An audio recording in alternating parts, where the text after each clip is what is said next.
Neat ವಿಚಾರದಲ್ಲಿ ಅಕ್ರಮನೇ ಆಗಿಲ್ಲ, ಏನು ಪ್ರೂಫ್ ಇಲ್ಲ, ಕ್ವಶನ್ ಪೇಪರ್ ಲೀಕ್ ಆಗಿರೋದಕ್ಕೆ ಸಾಕ್ಷ್ಯಗಳೇ ಇಲ್ಲ. ಇದನ್ನು ಮಾತನಾಡಿದ್ದು ನೂತನ ಶಿಕ್ಷಣ ಸಚಿವ ಕೇಂದ್ರದವರು ಧರ್ಮೇಂದ್ರ ಪ್ರಧಾನ್. ಇದಾದ 24 ಗಂಟೆ 48 ಗಂಟೆನಲ್ಲೇ ಧರ್ಮೇಂದ್ರ ಪ್ರಧಾನ್ ಪೂರ್ತಿ ಉಲ್ಟಾ ಹೇಳಿಕೆ, ಹೌದು ಅಕ್ರಮ ಆಗಿದೆ ಅಂತ.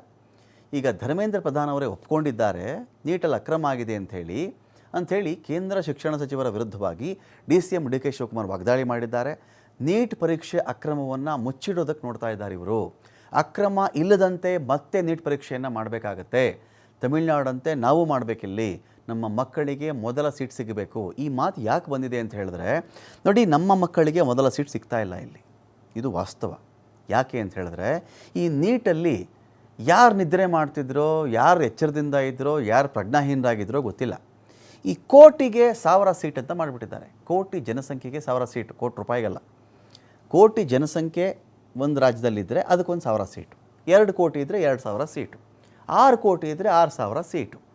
ಈ ಕೋಟಿಗೆ 1000 ಅನುಪಾತ ಇಟ್ಬಿಟ್ಟಿದ್ದಾರೆ. ನಮ್ಮ ಕರ್ನಾಟಕದಲ್ಲಿ 11,500 12,000ಕ್ಕೆ ಮೇಲೆ ಸೀಟ್ಗಳಿವೆ ಮೆಡಿಕಲ್ ಸೀಟು. ಆದರೆ ಅಷ್ಟೂ ಸೀಟ್ಗಳಿಗೆ ಕನ್ನಡದ ಈ ನೆಲದ ಮಕ್ಕಳು ಎಲಿಜಿಬಲ್ ಅಲ್ಲ.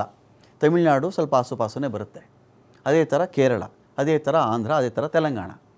ಇಲ್ಲಿ ಜನಸಂಖ್ಯೆಗಿಂತ ಸೀಟ್ಗಳ ಸಂಖ್ಯೆ ಜಾಸ್ತಿ ಇದೆ. ಅಂದರೆ ಅನುಪಾತದ ಪ್ರಕಾರ ಹೋದಾಗ ಅದಕ್ಕೇನು ಮಾಡಿದ್ದಾರೆ ಇವರು, ನಾವು ದಕ್ಷಿಣ ರಾಜ್ಯಗಳು ಜನಸಂಖ್ಯೆಯನ್ನು ನಿಯಂತ್ರಣ ಮಾಡ್ಕೊಂಡ್ವಿ, ಅವಾಗೆಲ್ಲ ಪಾಲಿಸಿ ಇತ್ತಲ್ಲ, ಜನಸಂಖ್ಯೆ ಕಂಟ್ರೋಲ್ ಮಾಡ್ಕೊಳ್ಳಿ ಅಂಥೇಳಿ ತೆರಿಗೆನೂ ಜಾಸ್ತಿ ಕಟ್ಟುವಂತಾಯಿತು.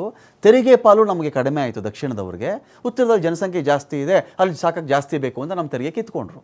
ಆಯ್ತಪ್ಪ, ಸೀಟಾದರೂ ಬಿಡಿ ಅಂತ ಹೇಳಿದ್ರೆ, ಇಲ್ಲ ನೀವು 6 ಕೋಟಿ ಜನಸಂಖ್ಯೆ ಇದ್ದರೆ 6000 ಸೀಟ್ ತೊಗೊಳ್ಳಿ. 12,000 ಸೀಟಿದು ಏನು ಮಾಡಬೇಕು ಸ್ವಾಮಿ ನಾವು ಅಂದರೆ, ಇನ್ನು 6000 ಸೀಟನ್ನು ಬಿಹಾರದವ್ರಿಗೆ, ಉತ್ತರ ಪ್ರದೇಶದವ್ರಿಗೆ, ಉತ್ತರದ ರಾಜ್ಯಗಳವ್ರಿಗೆ ಕೊಟ್ಟುಬಿಡಿ ನೀವು ಅಂತ. ಹಾಗಾಗಿ ಇಲ್ಲಿ ಹೇಳ್ತಿದ್ದಾರೆ DK ಶಿವಕುಮಾರ್ ಅವರು, ಕನ್ನಡದ ಮಕ್ಕಳಿಗೆ ಸೀಟ್ ಸಿಗಬೇಕು, ತಮಿಳುನಾಡು ಮಾಡಲ್ ಇಲ್ಲೂ ಕೂಡ ಬರಬೇಕು, ಈ ನಿಟ್ಟಿನಲ್ಲಿ ನಾವು ಯೋಚನೆ ಮಾಡಬೇಕು ಅಂಥೇಳಿ DK ಶಿವಕುಮಾರ್ ಮಾತನಾಡಿದ್ದಾರೆ. ನಾನು ನೀಟ್ ವಿಚಾರದಲ್ಲಿ ನಂದೇ ಆದಂಥ ಅಭಿಪ್ರಾಯ ಕೂಡ ನಿಮಗೆ ತಿಳಿಸಿದ್ದೇನೆ. ನೀಟ್ ಅಕ್ರಮದ ಬಗ್ಗೆ ತಿಳಿಸಿದ್ದೇನೆ. ಇದು ನಮ್ಮ ಪ್ರತಿಭಟನೆ ಇದ್ರಲ್ಲಿ ತಪ್ಪಿದೆ ಅಂತೇಳಿ ನಾನು ತಿಳಿಸಿದೆ. ಫಲಿತಾಂಶ 14ನೇ ತಾರೀಕು ಪ್ರಕಟಣೆ ಆಯಿತು. 10 ದಿನ ಮುಂಚಿತವಾಗಿ ಈಗಾಗಲೇ ಇದರ ಬಗ್ಗೆ ನಮ್ಮ ನ್ಯಾಷನಲ್ ಲೀಡರ್ಸು ಪ್ರಸ್ತಾವನೆ ಮಾಡಿದ್ರು, ನಾನು ಪ್ರಸ್ತಾವನೆ ಮಾಡಿದ್ದೆ. ಇದನ್ನು ಮುಚ್ಚಾಕ